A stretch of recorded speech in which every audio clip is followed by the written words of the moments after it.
네, 이어서 강의 시작하겠습니다. 아까 뭐 이런 얘기들을 좀 했었죠. 여기 보려고 하고 있었는데 아까 뭐 이런저런 스토리를 좀 얘기를 했으니까 그 김에 요 스토리도 좀 보고 가죠.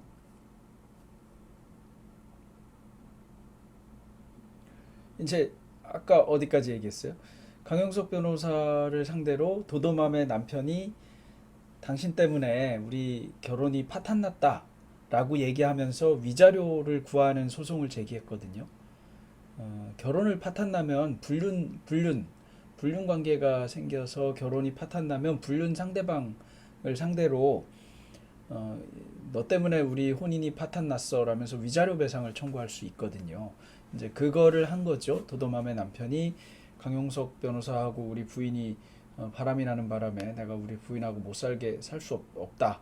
그리고 그 혼인 파탄에는 니네 둘이 바람을 피운 게 있으니까 어, 너를 상대로 위자료 배상을 청구하겠다라는 소송을 냈더니 그 소가 취하가 됐다고 그랬죠. 그랬는데 알고 보니 그 소취하서를 도도맘의 남편이 낸 게 작성해 준 게 아니었어요. 그래서 도도맘은 사문서 위조로 처벌받고 강용석 변호사는 사문서 위조 교사인가 이걸로 기소돼서 기소했다는 건 이제 검찰이 재판을 받게 하겠다라고 하는 거예요. 검찰이 강용석 변호사는 재판 받아야 됩니다라고 한 게 기소돼서 1심 판결에서 혐의가 인정돼서 유죄라고 인정돼서 법정 구속되고 항소심에서 무죄 이렇게 나오긴 했어요. 그랬는데 그 사안에 대해서 이렇게 써놨습니다. 여긴 이제 뉴스엔 엄청 많이 틀렸기 때문에 얘기를 해주려고 하는 거예요. 불륜 스캔들이 고소인의 소치하로 일단락됐지만 공판은 예정대로 열린다. 여러분들 일단락됐다고 하면 끝난 건데 뭐가 예정대로 열려요? 강용석 불륜 스캔들이 고소인 아니죠. 아까 얘기대로 남편이 제기한 거니까 원고죠. 원고의 소취하로 원고가 원래 소취하면 일단락되지만 일단락이 안 됐어요. 왜요? 소취하서가 위조된 거라서. 그러니까 원고가 소취하를 했지만 예정대로 열린다 이렇게 쓰면 돼요. 그러면 아주 훌륭한 문장이 되죠. 여기 공판도 틀렸어요. 공판은 형사사건의 재판을 공판이라고 그래요. 민사사건 재판은 변론이라고 그냥 해요. 대부분 그냥 공판 이렇게 얘기하는데 일반인들이 뭐 공판 이렇게 쓴다고 해서 뭐 크게 누가 트집 잡겠습니까? 너는 야 민사재판을 공판이라고 하는 바보냐? 이렇게까지 누가 얘기하겠습니까? 많은 기자라면 틀리면 안 되지 않습니까? 여러분들은 지금은 국어 공부를 신문 기사를 보고 하지 않죠. 우리 어렸을 적에는 좋은 신문의 사설이나 기사를 쓰는 방식을 보고 그거를 그거와 비슷하게 쓰는 연습을 하면서 논술 공부를 하거나 이랬던 적이 있거든요. 그런데 요새는 기사가 철자법도 너무 많이 틀리는 거, 용어도 너무 많이 틀리는 데다가 국어적으로 비문이 너무 많아서 기사를 보고 공부한다는 말이 옛날 말이 돼버렸어요. 이건 너무 많이 틀리죠. 아까 피소 당했다 이런 말도 틀린 말인데다가 여기는 그 아까 얘기한 사안의 배경이 나옵니다. 강용석 불륜 상대로 지목된 여성 블로거 김민아의 남편 조 씨가 강용석의 불륜 행각으로 가정이 파탄났다며 1억 원의 손해배상 소송을 제기했다. 민사 소송인 거예요. 그런데 B 씨가 소취하서를 제출했다. 남편이. 그랬는데 소취하 경위서를 별도로 내면서 재판을 그대로 진행하기로 했다니까 1달러가 안 됐잖아요. 이게 뭐였냐 하면 뭐 내용이 여기가 하도 국어가 안 맞아서 여기는 읽어봐도 무슨 얘기인지 잘 모르겠더라고요. 무슨 얘기냐 하면 알고 보니 나는 그런 소취하서를 작성해 준 일이 없습니다 라는 얘기잖아요. 그래서 재판이 그대로 진행되고 결국 형사처벌까지 간 사안이었죠. 여기 보면 무슨 내용인지 모르겠는 내용을 이렇게 길게 썼는데 여기를 찾아서 고치기로 말하면 엄청나게 고칠 수 있겠지만 굳이 그렇게 하는 수고를 제가 할 필요는 없을 것 같으니 넘어가죠. 요 얘기들이 몇 개 더 있는데 요건 다시 앞으로 잠깐 넘어가서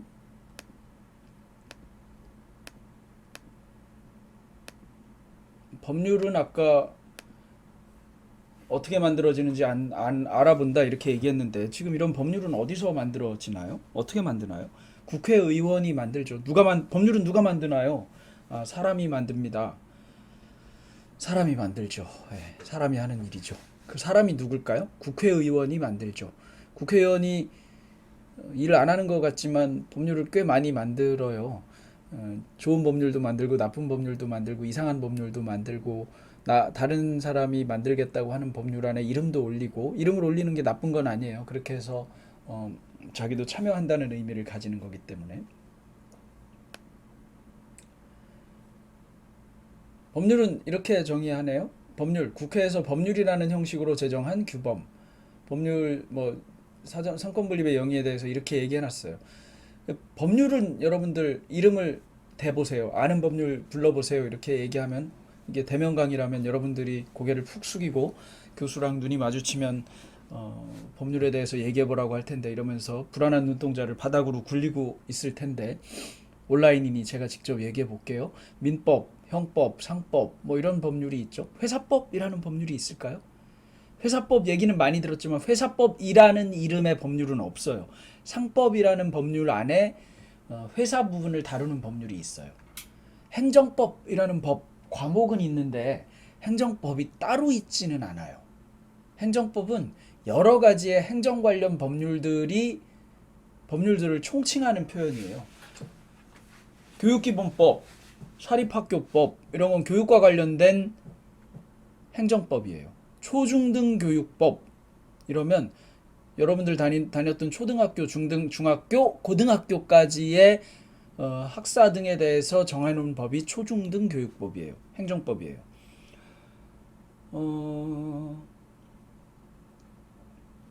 형사소송법, 형사 절차와 관련된 절차, 형사 사건을 진행할 때 그 절차 등에 대해서 적어놓은 법. 민사소송법, 아까 민사소송을 한다고 그랬잖아요. 도도맘의 남편이 강용석 변호사를 상대로 불륜에 따른 혼인관계 파탄 이를 이유로 한 위자료 배상 청구를 민사법원에 제출했죠.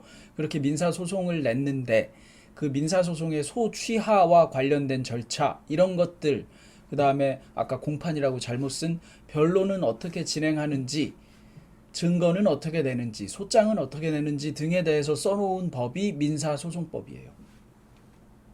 이런 법들은 어디에서 찾아볼까요?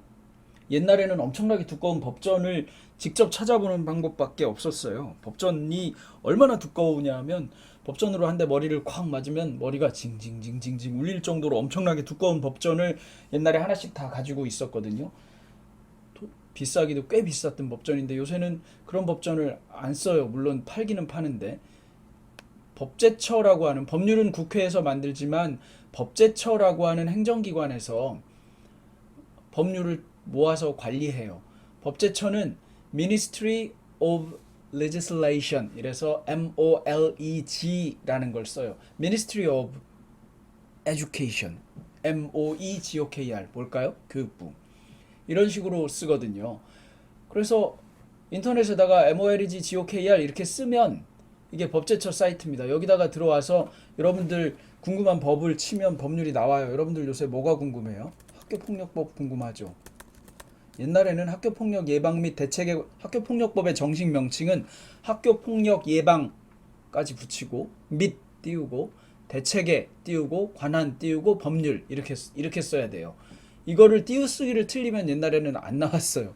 그러니까 법을 찾기가 어려웠는데 요새는 학교폭력 이렇게 치면 학교폭력 예방 띄우고 및 띄우고 대책에 관한 법률 이런 법이 딱 뜨죠. 여기에 약칭으로 학교폭력 예방법이라고 한다 이렇게도 뜨죠. 또 여러분들 김영란법이라고 들어봤죠? 예전에는 김영란법 이렇게 치면 안 떴어요. 근데 요새 김영란법으로 찾아보는 분들이 많아서 그런지 이 김영란법은 부정청탁 및 금품 수수 등 금지에 관한 법률이거든요. 금품 등 수수의 금지에 관한 법률이거든요. 약칭으로 청탁금지법이라고 하는데 왜 김영란법이라고 했냐 하면 김영란 대법관이라는 분, 저 연수원 다닐 때 교수님이셨어요.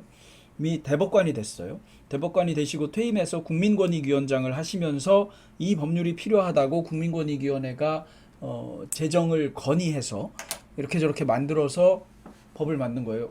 국민권익위원회는 국회가 아닌데 아까 법률은 국회가 만든다고 그랬는데 왜 행정부인 국민권익위원회가 법률을 만듭니까? 맞아요. 행정부라서 법률을 만들 수 없어요. 그런데 법률은 의원이 무조건 만들어야 되거든요. 그런데 의원들의 전문성이 부족한 경우가 있어요. 행정부에서 이런 법은 만들어야 된다 이럴 때가 있죠. 그러면 행정입법이라고 그래서 행정부가 제안해요. 이런 법률을 만들자고. 그리고 국회의원을 섭외해요.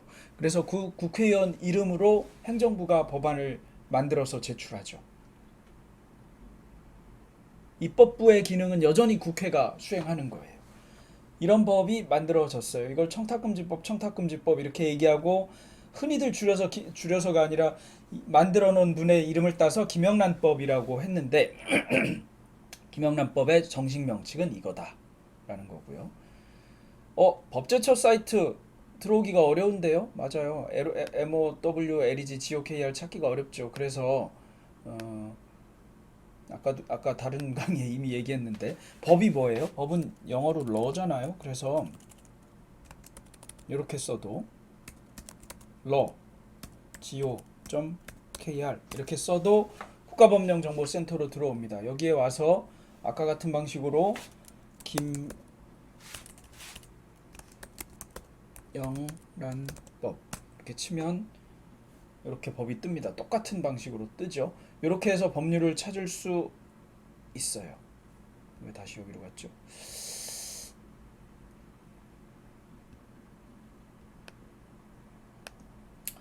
법률을 공부할 때 제일 중요한 건 개념 정의라고 생각해요. 개념 정의를 정확하게 하면 효과를 정확하게 분석할 수 있다 이렇게 얘기하는데 이게 무슨 얘기일까? 민법에서는 요건 사실 뭐 이렇게 얘기하는데 효과가 뭐냐 하면 자 이렇게 생각해 보세요. 돈을 빌리면 어떻게 되죠?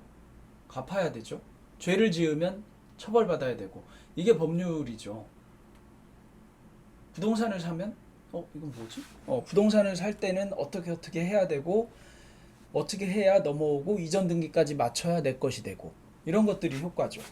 그런 거를 알려면 제대로 알아야 돼요. 부동산을 샀다 해서 부동산은 뭔지 이전 등기의 등기는 뭔지 이런 것들의 용어를 정확히 아는 게 되게 중요해요. 법률은 용어를 잘못 쓰면 완전히 다른 얘기가 돼요. 그래서 법률을 공부하다 보면 이런 것에 되게 옵세시브하게 저걸 저렇게 따지냐? 이렇게 따지는 사람이 될 수밖에 없게 돼요. 여러분 좀 깐깐한 사람이 되는데 아까 그러다 보니까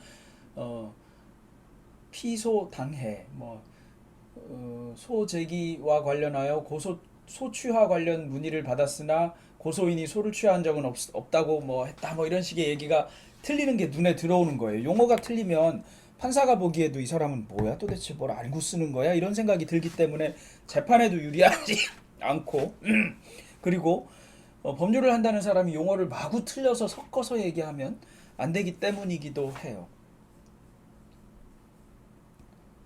자, 변호사님법이라는 법을 하나 해놨는데 여러분들 아까 법 찾는 거에 대해서 얘기했는데 변호사님법이라는 법이 있어요? 없어요? 없어요. 변호사법이 있죠. 변호사법은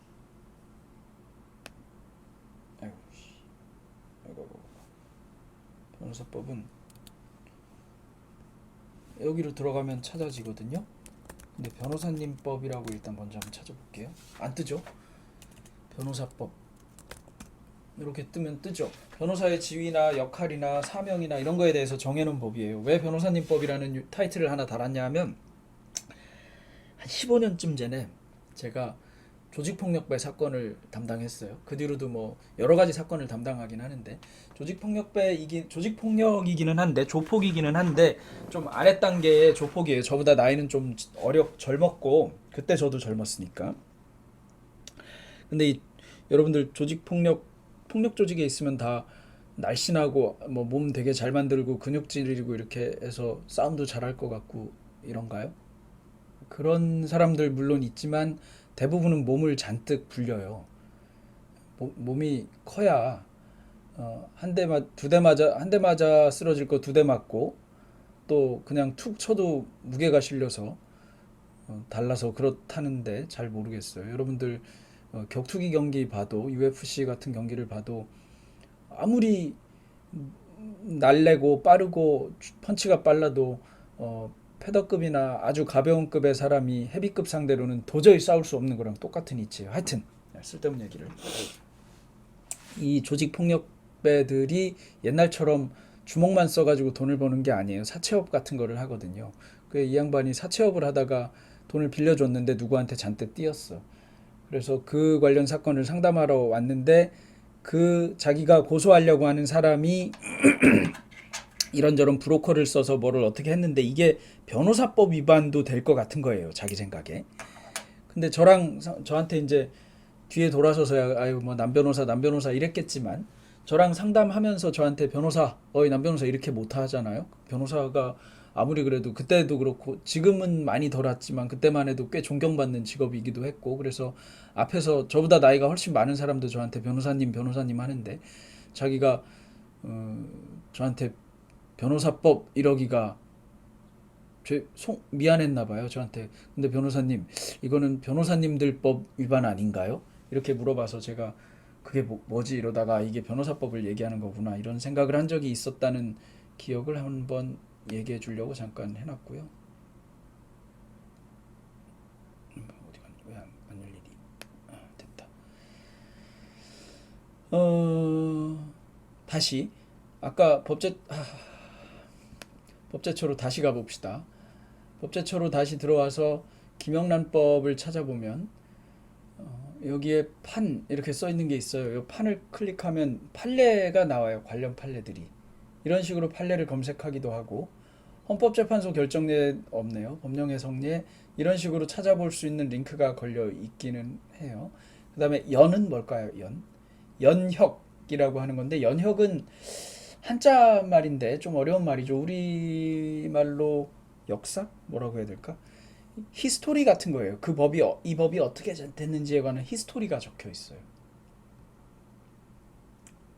클릭하면 오래 걸리니까 해도 안 나오네요. 이런 게 히스토리고.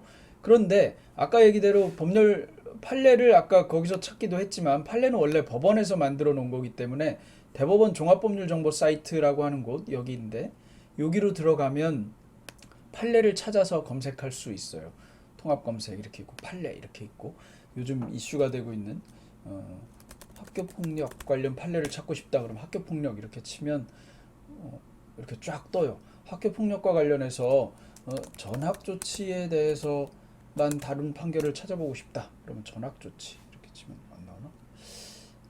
나오죠. 하나가 있네요. 딱 이런 식으로 판례가 떠요. 전학 또 강전이라고 그러죠. 강전 여러분들. 전학. 그 다음에 뭐 이런 식으로 검색을 할 수 있고.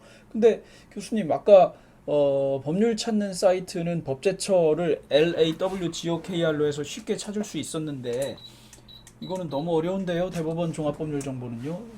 S코드 뭐 GLAW 뭐 어려운데 이건 어떻게 찾을까요? 어떻게 찾을까요? 네이버에 들어가서 대법원 종합법률 정보를 찾으면 되는데 대법원 종합법률 정보도 생각이 안 날 수 있죠. 판례 검색 나오잖아요. 판만 쳐도 대법원 판례 검색 이렇게 들어가는 방법도 있고 또 그것도 생각이 안 났다. 대법원으로 들어가면 돼요. 대법원 떠라 대법원 떴죠? 대법원은 Supreme Court거든요. Supreme Court예요. 그래서 S Court GOKR 이렇게 써요. 하여튼 대법원 찾아서 들어갔어요. 대법원 찾아 들어가면 이렇게 돼 있어요. 종합법률 정보 안 뜨네요. 대법원에서 판례는 대국민 서비스거든요. 대국민 서비스로 온 다음에 대국민 서비스에 보면 우리가 앞으로 찾아보게 될 이런 것들이 있어요. 나의 사건을 검색할 수도 있고 인터넷 등기소에 가서 등기를 검색할 수도 있고 종합법률 정보에 가서 판례를 볼 수도 있어요. 전자소송 사이트로 들어가서 소송을 직접 할 수도 있어요.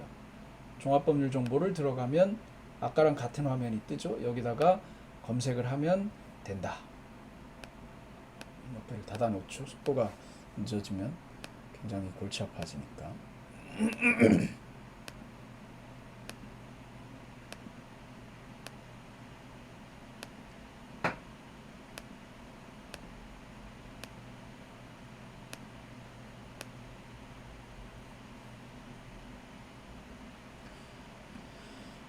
계속 다른 게 뜨지?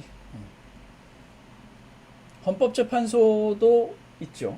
헌법재판소와 관련해서 여러분들 가장 이슈가 됐던 거 몇 년 전에 대통령 박근혜 탄핵이었죠. 최근에는 임성근 부장판사의 수석 형사 수석부장 재직 시절에 재판 관여 등을 이유로 한 탄핵 사건이 헌법재판소에 가 있죠. 민사와 형사 여기 아까 여기까지 했고 피소, 취소 뭐 이런 얘기가 있길래 하나만 더.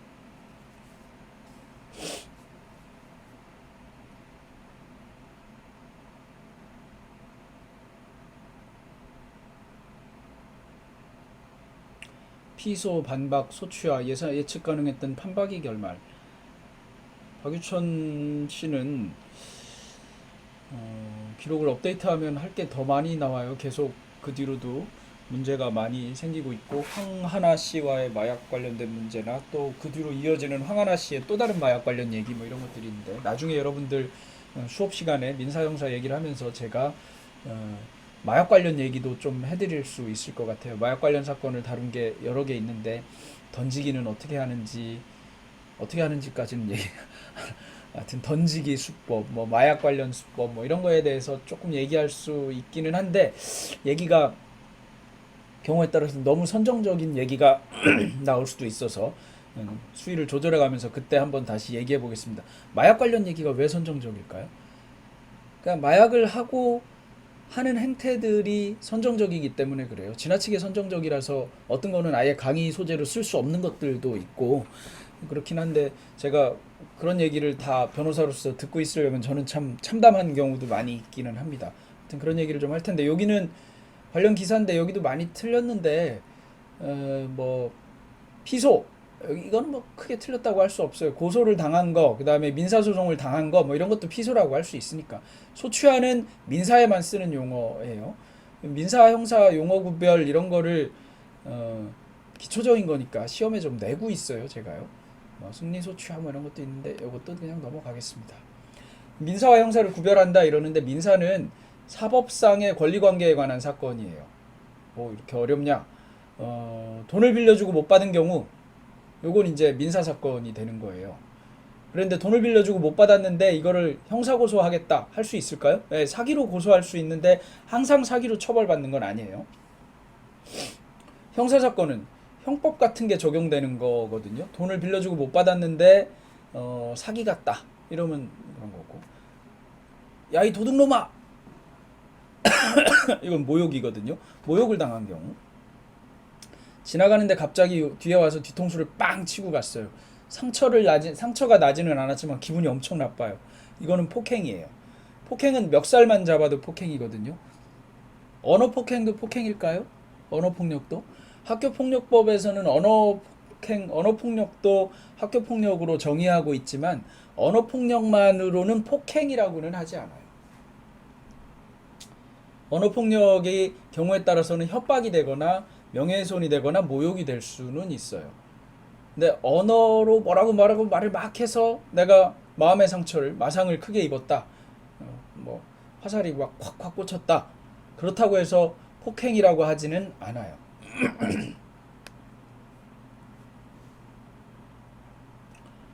사례를 만들어 봤는데 5천만 원을 빌려주고 1년 뒤에 이자를 더해서 받기로 하고 돈을 빌려줬어요. 이거는 민사 문제일까요? 형사 문제일까요? 일단은 이렇게만 보면 민사 문제예요. 그죠?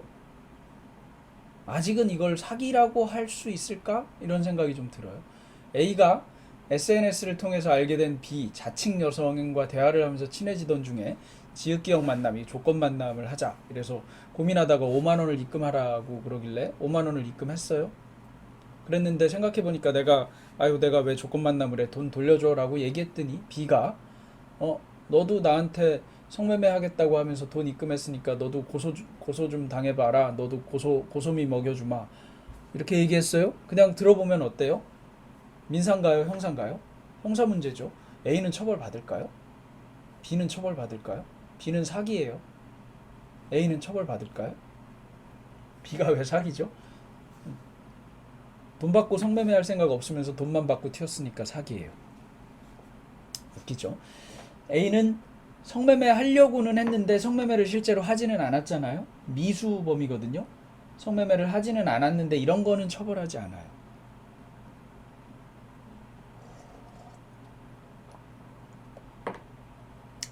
마이너스 통장을 만들어 두면 사용할 때만 이자를 내니까 좋겠다 이런 생각이 들었어요. A가 그 은행에 가서 마이너스 통장 만들어 주세요 이랬더니 사회생활 시작한 지 얼마 안 돼서 너는 신용도가 낮아서 마이너스 통장을 만들어 줄 수 없다 이렇게 해서 낙담해서 돌아오는데, 은행 문을 나와서 집으로 오는데 방금 전에 상담한 은행에 내가 무슨 차장이다.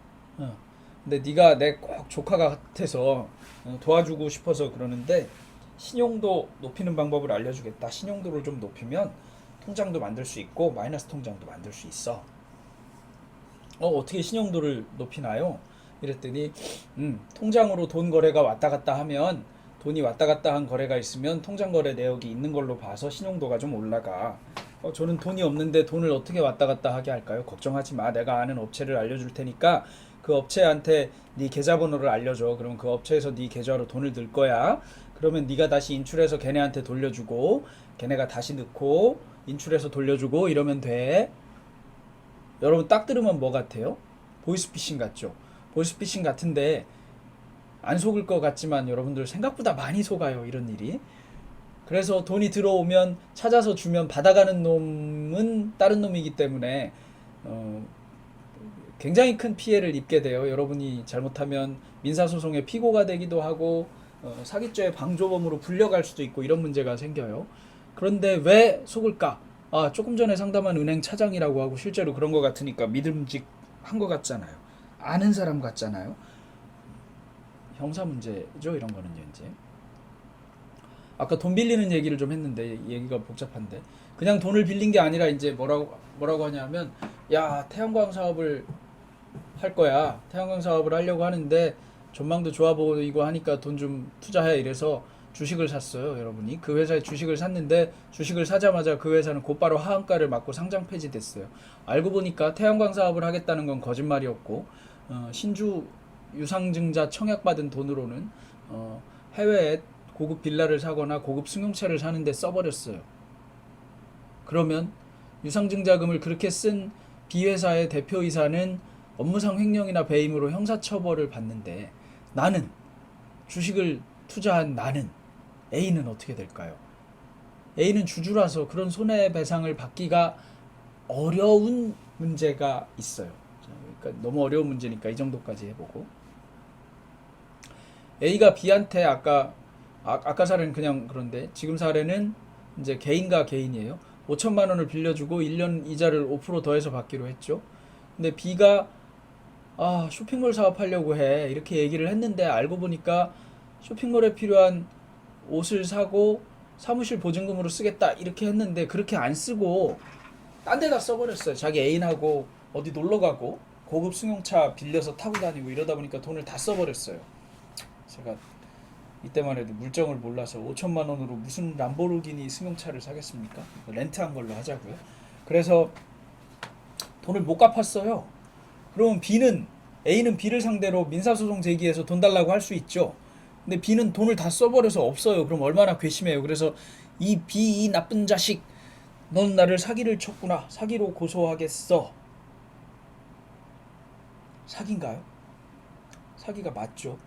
B가 돈을 빌려갈 때에 용도를 얘기했는데 용도에 대해서 거짓말했죠. 용도를 뻥쳤죠. 용도를 기망한 거예요. 갚을 방법은 있었어요. 나중에 1년 뒤에 1년 뒤에 갚겠다는 생각이 없었죠. 변제 의사나 변제 능력이라고 하거든요. 변제, 돈을 갚는다, 변제할 능력, 변제할 의사 없어요. B는 사기꾼이 되는 거예요. 이거는 형사처벌 되는 데다가 5천만 원이니까 형량이 높지는 않겠지만 처벌받아요. A가 B에게 이렇게 했다. 돈을 안 갚았다. A가 B에게 돈을 빌려주고 1년 뒤에 5%를 더 받기로 했는데 B가 돈을 갚지 않았다. 이거는 고소할 일은 아니고 일반적으로는 민사소송을 제기할 일이니까 소장을 제출해야 되는 거죠. 고소를 한다면 고소장을 제출하겠지만 고소하는 게 아닌 이상 소장을 제출하는데 이 소장은 민사사건인 거예요. 그리고 소장을 제출하는 사람은 원고가 되고 소장을 제출당하는 사람은 피고가 되는 거지 피고인이 되는 게 아니에요. 그런데 아까 얘기대로 딴 데다 돈을 써버린 게 분명하다. 그러면 A가 B를 상대로 형사 고소를 할 수 있죠. 그런 경우에는 고소장을 제출하게 되고 이 경우에 B는 피의자가 되고 B가 피의자로 수사기관에서 수사를 받다가 재판에 넘겨지면 그때서 피고인이 되는 거예요. 그 다음에 아까 조건만남 얘기. 요거는 A는 성매매 미수범이라 처벌받지 않는다. A는 B를 고소할 수 있다. 돈을 돌려받을 수는 있을까? 돈은 못 돌려받는다. 법적으로는 돌려받을 수 있는 돈이지만 실제로는 이 돈을 돌려받을 방법이 별로 없어요. 5만 원이니까 그냥 띄는 게 나아요. 5만 원 돌려달라고 그랬더니 사안이 어떻게 흘러가는지 아세요? B가 알았어 돌려줄게. 그런데 우리 계좌는 20만 원 단위로만 송금이 가능해. 근데 5만 원만 들어왔으니까 20만 원을 송금해 줄 수는 없으니까 네가 15만 원을 더 붙이면 확인한 다음에 20만 원으로 돌려줄게. 그러면 A가 15만 원을 더 안 붙일 것 같죠? 붙여요. 15만 원을 붙여서 20만 원이 됐죠. 20만 원 20만 원 됐어요. 지금 확인해 주시고 20만 원 반환해 주세요. 그럼 B가 전화를 받아서 우리 계좌가 지금 무슨 문제가 생겨서 네가 돈 보낸 거 20만 원 확인이 안 되는데 그럼 그렇게 하지 말고 내 계좌로 30만 원만 더 붙여. 그러면 내가 50만 원을 너한테 보내고 네 말을 믿으니까 내가 30만 원을 다시 법인 계좌에 넣게. 그러면 여러분 30만 원 붙일 것 같아요? 안 붙일 것 같아요? 안 붙일 것 같지만 붙여요. 그래서 30만 원을 붙여요. 그러면 그때부터 B는 전화를 안 받아요. 그래서 여기 있다고 하는 이제 이 회사로 다시 전화를 하면 다른 사람이 받아서 업무 담당자가 바뀌어서 그건 잘 모르겠지만 선생님이 보내셨다고 하는 계좌 내역하고 증빙을 보내주시면 저희가 확인해서 돌려드리겠습니다. 그런데 저희 계좌는 100만 원 단위로만 거래가 되니까요. 그랬더니 선생님 보내신 50만 원 확인됐고요. 50만 원 더 붙여주세요. 그럼 50만 원 붙여요. 그렇게 해서 2천만 원까지 입금하는 사람들 봤어요. 재미없죠. 되게 화나죠. 본인이 당하면 더 화나는 일이 생기는데 이런 어처구니 없는 일이 대학생들이나 대학을 졸업하고 멀쩡하게 직장 다니는 사람들한테도 일어난다니까요. 남 부끄러워서 남한테 얘기도 못해요. 조건 매매하려고 하다가 5만 원 넣었다가 2천만 원까지 냈습니다. 이 소리를 아빠한테 얘기할 거예요. 엄마한테 얘기할 거예요. 동생한테 얘기할 거예요. 친구한테 얘기할 거예요. 그러니까 혼자 소가리만 하는 수가 있어요. 그거를 노리는 거기도 하고. 이런 얘기들 했죠. 오늘 강의 여기까지 할 거거든요. 그러면 오늘 민사 형사 얘기 좀 했고 여러분들 오늘 한 얘기를 다 못 알아들었어도 크게 상관없어요. 하다 보면 피의자는 뭔지, 피고인은 뭔지, 원고는 뭔지, 피고는 뭔지, 소재기는 뭔지, 제소, 피소, 피고, 피고인, 고소, 소취하, 고소취하 이런 것들에 대해서도 꼭 다시 할 거고 여러분들은 끝날 무렵에 잘 알게 되어 있을 겁니다. 오늘 강의 잘 들어주셔서 감사합니다.